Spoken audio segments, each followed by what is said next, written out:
Ever feel like you're not being prioritized or respected the way you should be? In today's video, I'm sharing 10 simple Stoic rules that can help you change that. These tips are super easy to apply and can make a huge difference in how people see and treat you. Let's get started. Number 1. Speak less, listen more. Speak less, listen more is one of those principles that sounds simple, but it's incredibly powerful. It's not just about keeping your mouth shut for the sake of it. It's about creating space. Space for others to feel heard, valued, and respected. When you're talking all the time, you're not just filling the air with words, you're missing out on the chance to actually connect with people. Here's the thing, everyone loves to feel like what they're saying matters, but not everyone gets that kind of attention. When you speak less, people notice. It's almost like there's a mystery about you. They want to hear from you, but they have to wait for it, and that builds a sense of intrigue. You're not giving away everything at once. The person who holds back a little has control over the conversation without dominating it. You're creating a dynamic where when you finally do say something, people are more likely to lean in and really listen. They know your words carry weight, and that makes them respect what you have to say. But let's talk about the other half of this, listening. True listening is an underrated superpower. And I mean really listening, not just waiting for your turn to talk. You know the difference, right? There's a kind of listening where you're nodding along, but in your head, you're already crafting your response.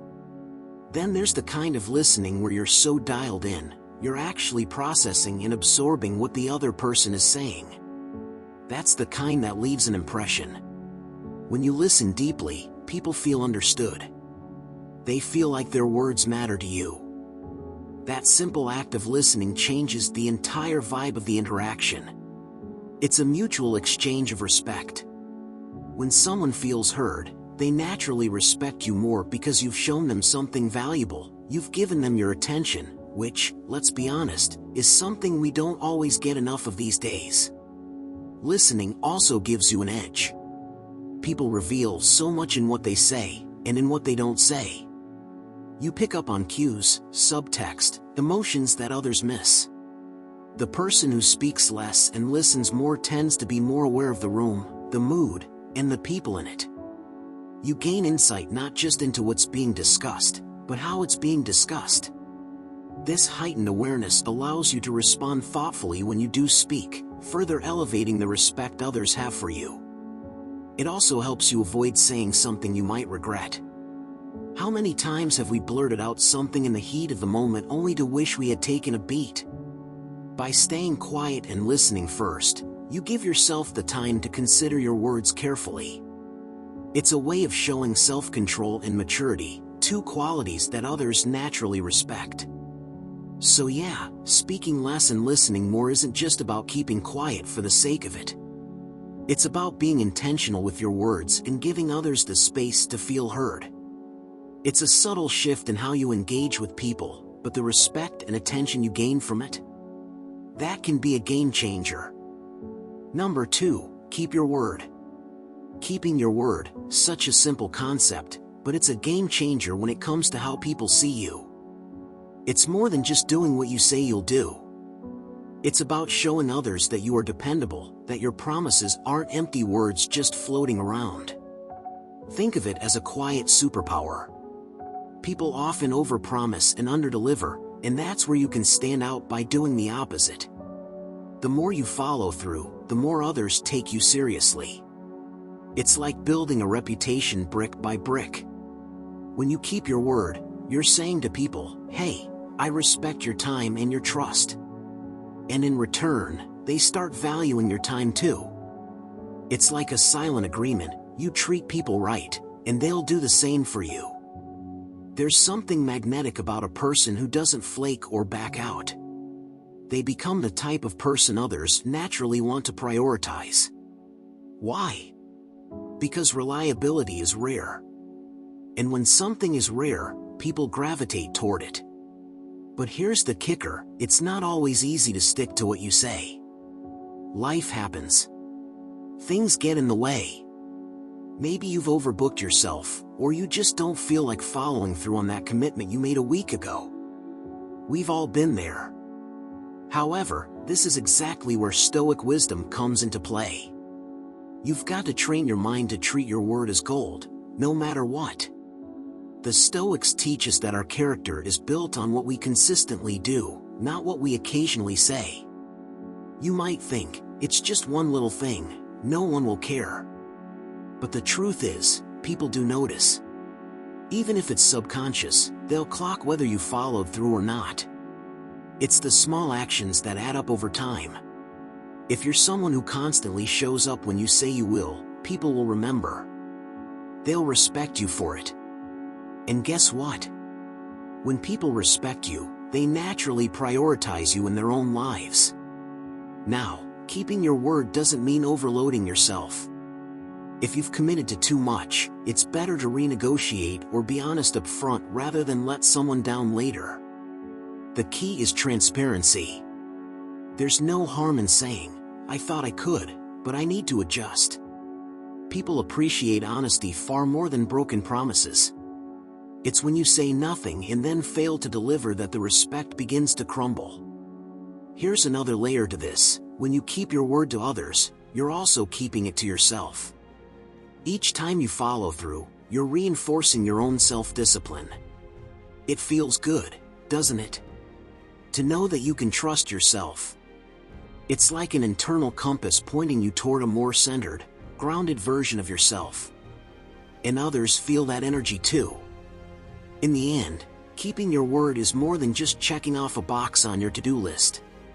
It's about building trust, respect, and a solid reputation that makes people see you differently.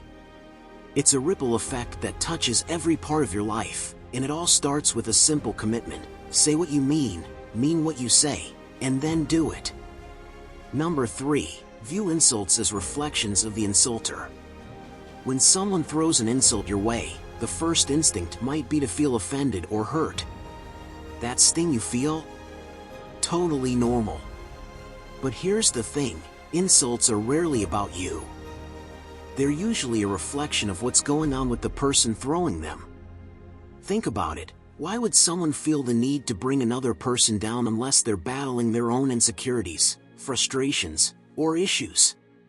Stoicism teaches us to view insults in a detached way, to step back and see them for what they are, an expression of the insulter's internal world, not a statement of who we are. When someone insults you, they're showing you more about themselves than they are about you. It's like holding up a mirror to their own mindset, not yours. Let's break it down. When a person lashes out, they might be projecting their own fears, doubts, or feelings of inadequacy. Maybe they're frustrated with something unrelated, but instead of dealing with that directly, they choose to channel that energy towards someone else. You're just in the line of fire. It's like someone dropping a glass and blaming the floor for it breaking. The glass was bound to fall, and the insult was bound to come out, but it doesn't mean the floor, or you, had anything to do with it. Now, think about the power dynamics here. If you get upset or flustered by an insult, you're giving them control over your emotions. You're letting them dictate how you feel. But if you can see their insult as just noise, as a reflection of their own struggles, then you take that power back. Their words lose their sting. They become just words. A breeze passing by. One of the reasons insults can feel so personal is because we're wired to seek approval. We want to be liked, respected, and acknowledged. But when you understand that insults often have nothing to do with you, you can step outside of that need for validation. Someone calling you names doesn't change your worth. It doesn't diminish who you are.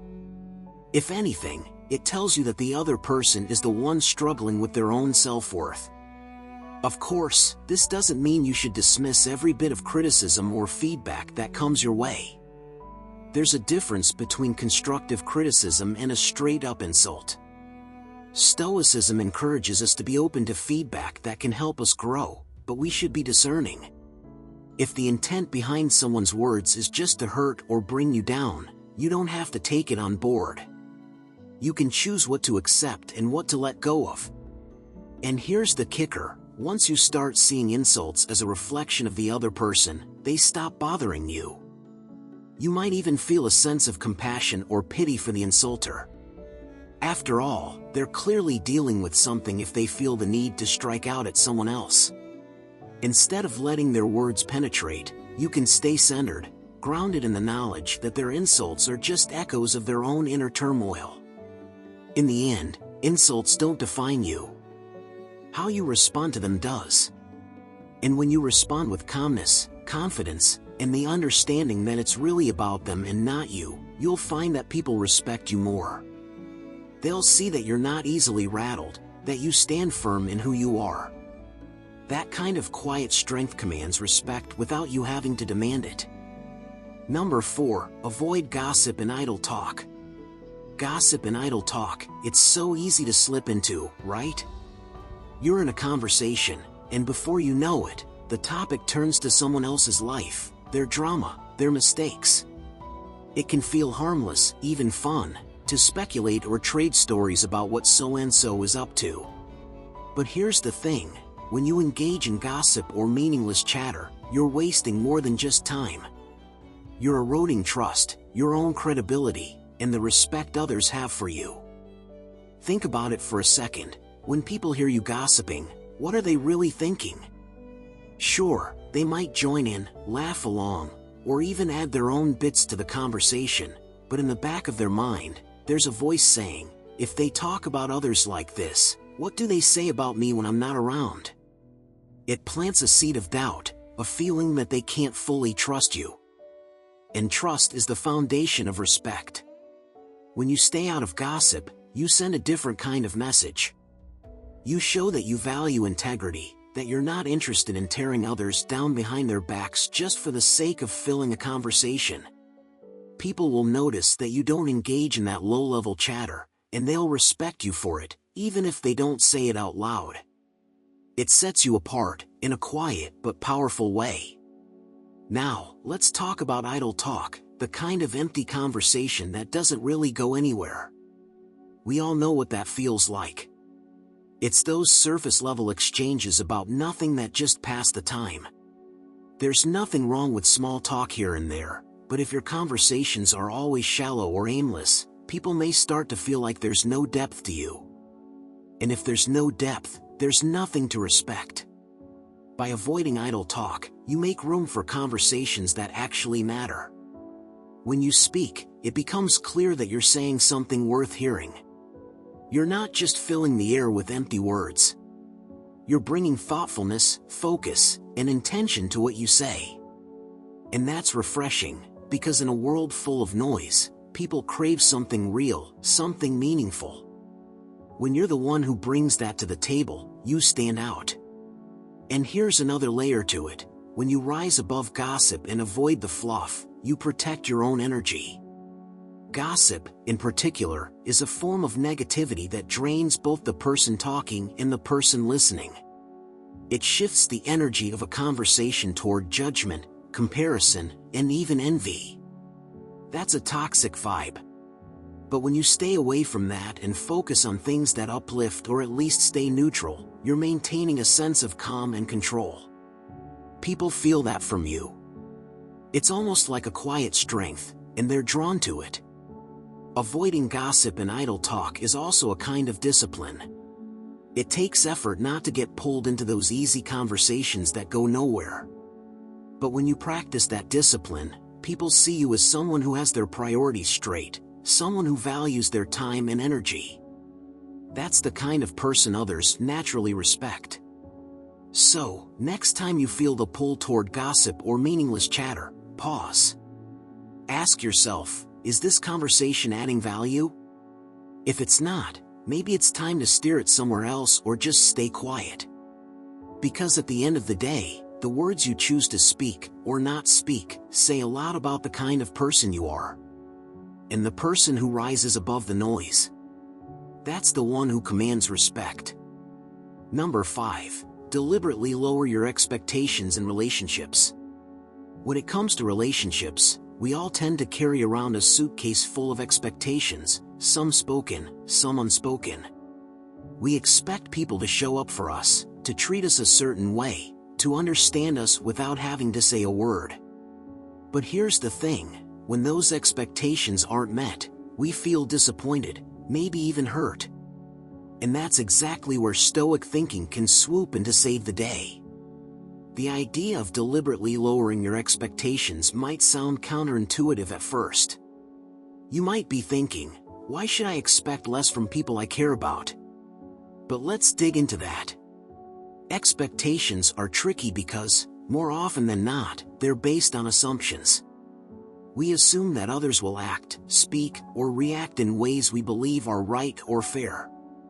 But everyone has their own way of doing things, their own set of priorities, their own struggles.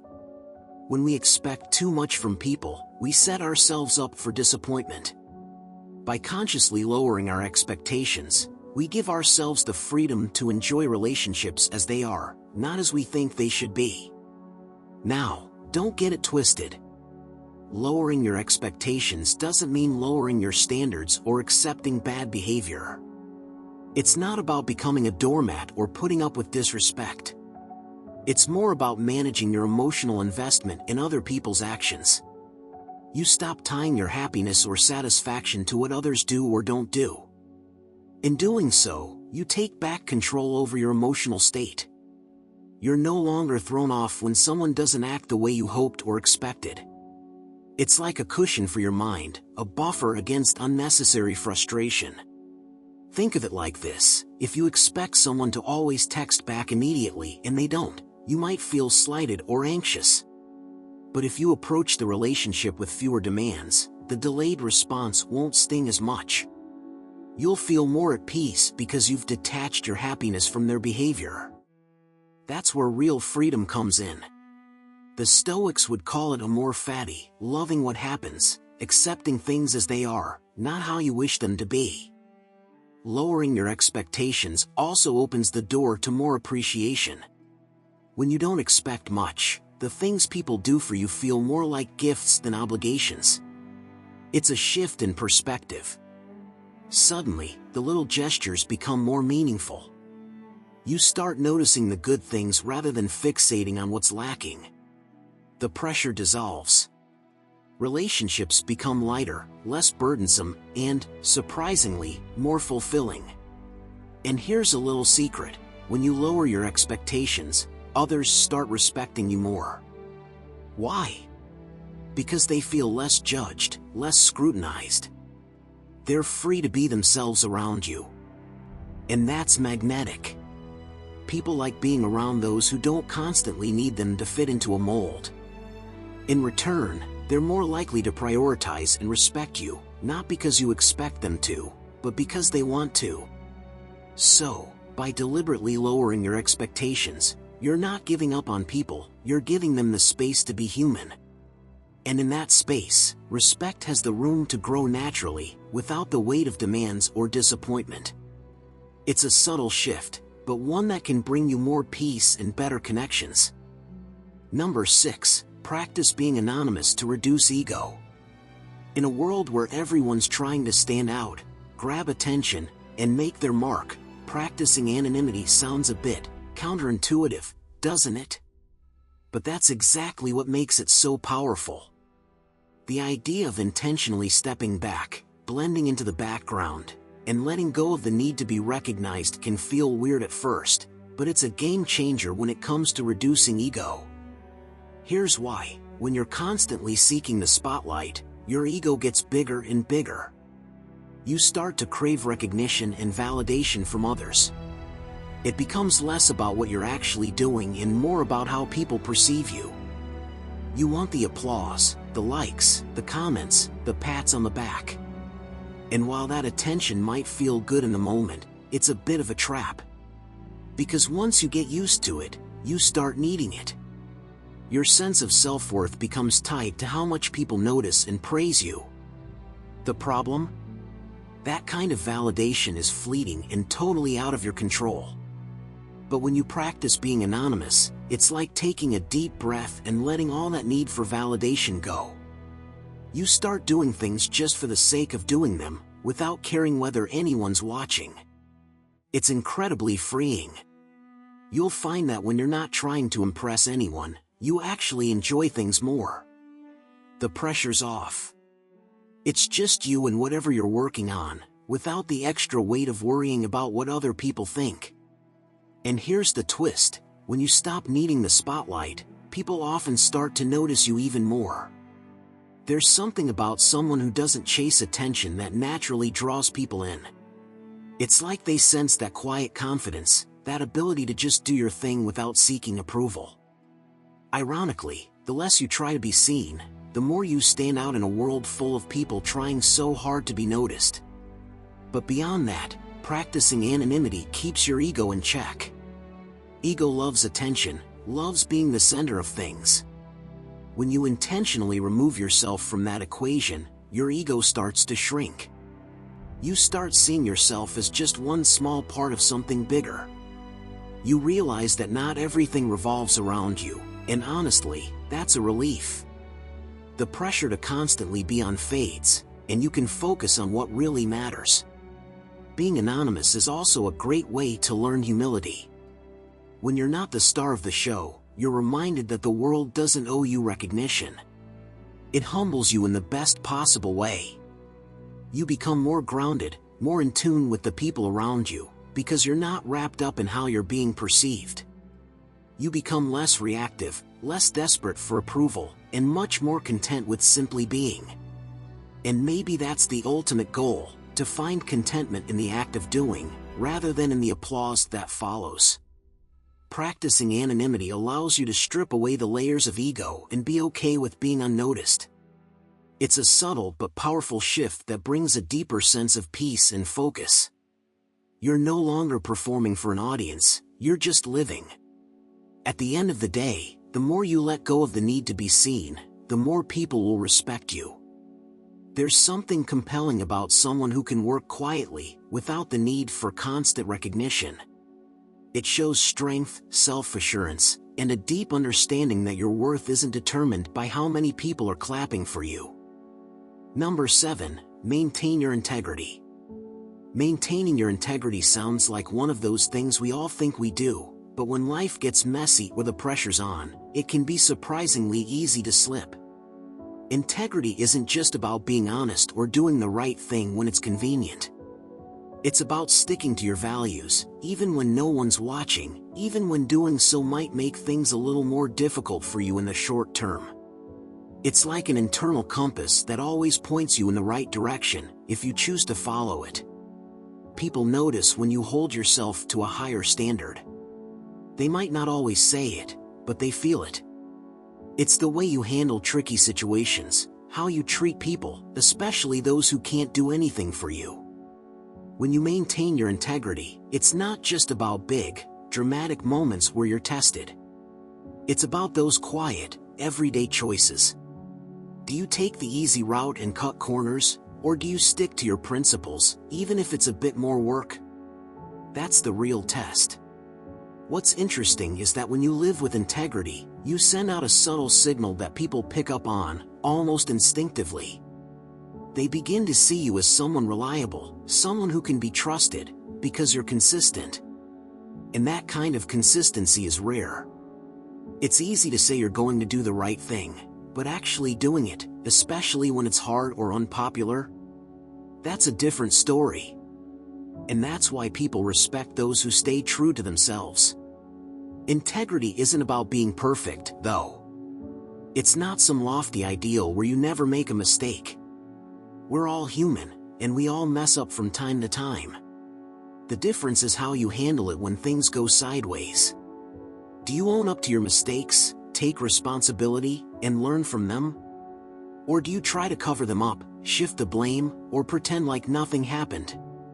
The way you respond when things don't go according to plan says a lot about your character, and people are always paying attention to that. The funny thing about integrity is that, in the long run, it makes life simpler. You don't have to worry about keeping up with lies, or getting caught in a web of half-truths, because you've stayed true to who you are. When you're consistent in your actions and decisions, people know what to expect from you, and that creates a sense of stability. They trust you, not just because of what you say, but because of what you do, repeatedly, over time. And when people trust you, they naturally respect you. They prioritize your opinions, your time, and your presence, because they know you're someone who stands by their word. It's that consistency, that unwavering sense of who you are, that sets you apart. When you maintain your integrity, you don't have to demand respect, it just follows. At the end of the day, maintaining your integrity isn't always the easiest path, but it's the one that leads to long-lasting respect. It's about showing up as your true self, every time, no matter the situation. And that kind of authenticity?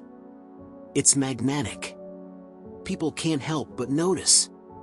And they'll value you all the more for it.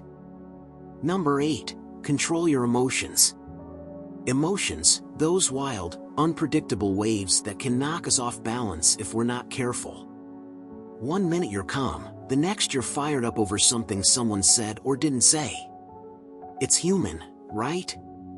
But here's the thing, letting your emotions control you is like handing over the keys to your life. And if we're talking about earning respect and getting people to prioritize you, learning to control those emotions is a total game changer. Now, don't get me wrong. Controlling your emotions doesn't mean shutting them down or pretending they don't exist. You're not a robot, and no one's expecting you to be. But if you let every feeling, every irritation, every anger spike dictate your actions, people will start to see you as unstable, even unpredictable. It's hard to respect someone who's always in reactive mode. They'll step around you carefully, not because they respect you, but because they're afraid of setting you off. That's not the kind of energy you want to put out into the world. You want people to feel safe around you, knowing that you won't lose your cool at the slightest inconvenience. So, how do you do it? How do you stop letting your emotions run the show? The Stoics had a great approach to this. It all starts in the mind. Before the emotions take hold, there's a thought. Something happens, someone cuts you off in a conversation, for example, and you get that flash of irritation.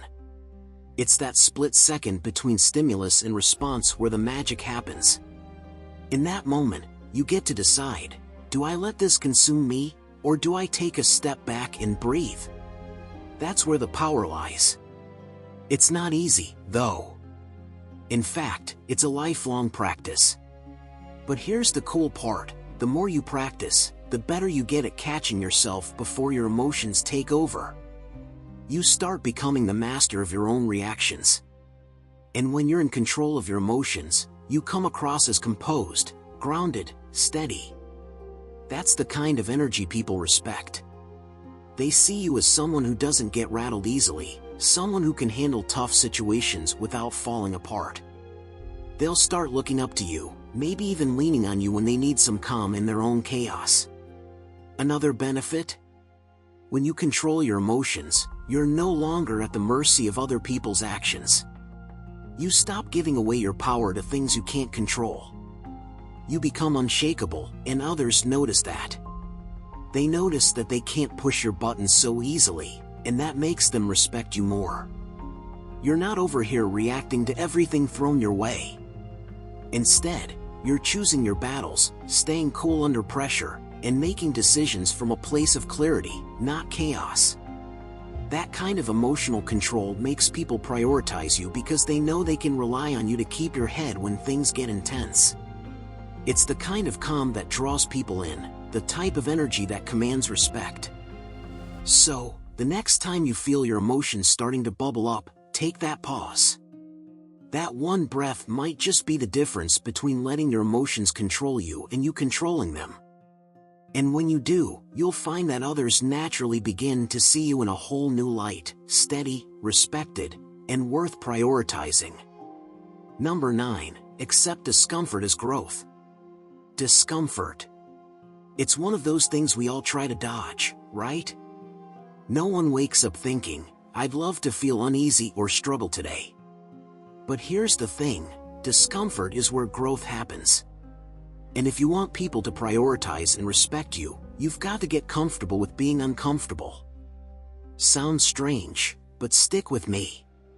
When we face discomfort, whether it's physical, emotional, or mental, it's a signal that something is shifting. Something's changing.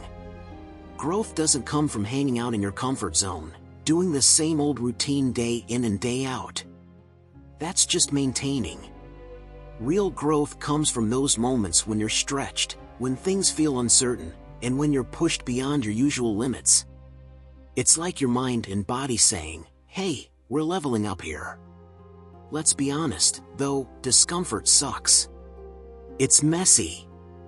It makes you question yourself, your choices, and sometimes even the point of it all.